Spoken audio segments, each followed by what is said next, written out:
নমস্কার বন্ধুরা, অপর্ণা মমস কিচেনে আপনাদের সবাইকে স্বাগত জানাই। তো চলে এসেছি দুটো নতুন ভিডিও নিয়ে।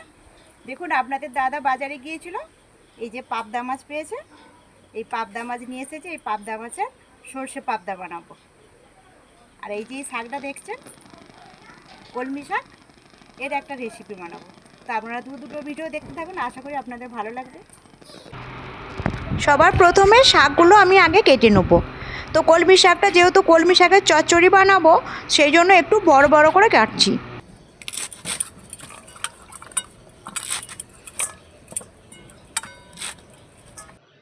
এবার আলুটা কেটে নেবো একটু সরু সরু করে।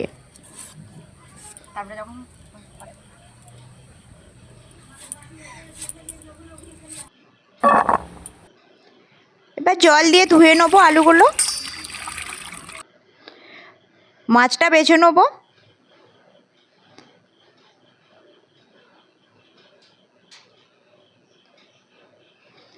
শিলের মধ্যে মশলার একটা পেস্ট বানিয়ে নিচ্ছি।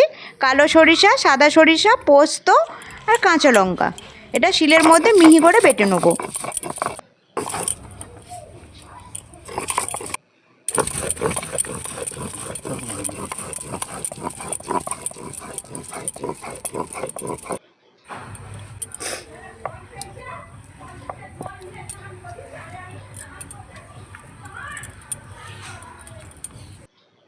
বাটির মধ্যে তুলে নিচ্ছি মশলাটা। এদিকে মাছের মধ্যে পরিমাণ মতো নুন হলুদ মাখিয়ে দিচ্ছি।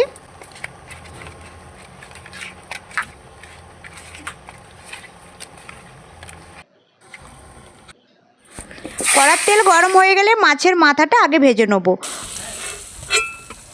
কড়ার ওই তেলেতে আলুগুলো ভেজে নেব।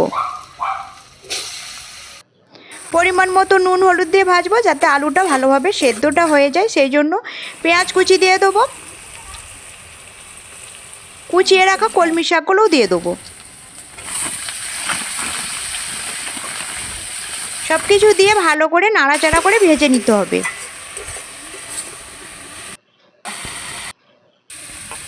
দেখুন, মুড়োটা হাতের সাহায্যে ভাঙতে পারছি না বলে শিলের মধ্যে রেখে ভালো করে মুড়োটা ভেঙে নিচ্ছি।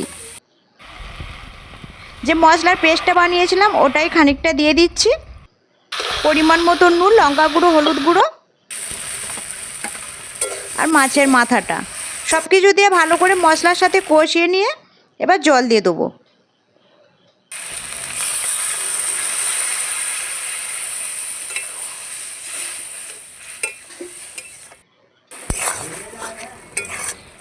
আলু সেদ্ধ হয়ে গেছে, এবার সবজিটা গেবি গেবি করে নামিয়ে নেব।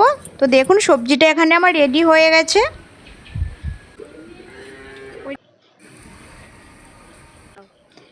এবার মাছগুলো ভেজে নেব। মাছগুলো ভাজা হয়ে গেছে, এবার তুলে নিচ্ছি।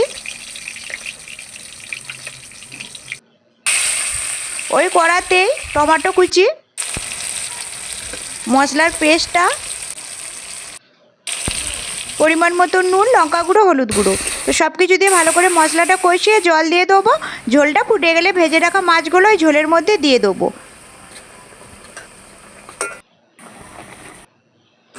নামানোর আগে ধনে পাতা দিয়ে দেবো।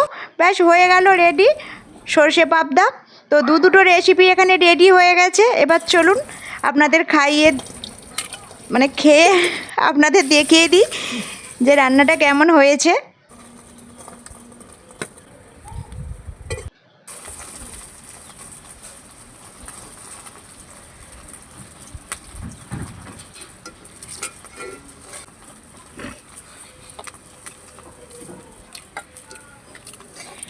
মাছের মাথা দিয়ে কলমি শাকের চচ্চড়িটা আমি প্রথমবার বানালাম, খেতে কিন্তু ভালোই লেগেছিল।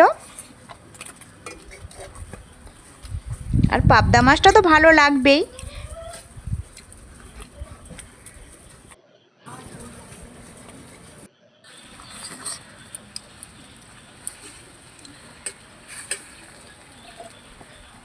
ভিডিওটি কেমন লাগলো কমেন্ট করে জানাবেন। আজ এই পর্যন্তই, টাটা, বাই।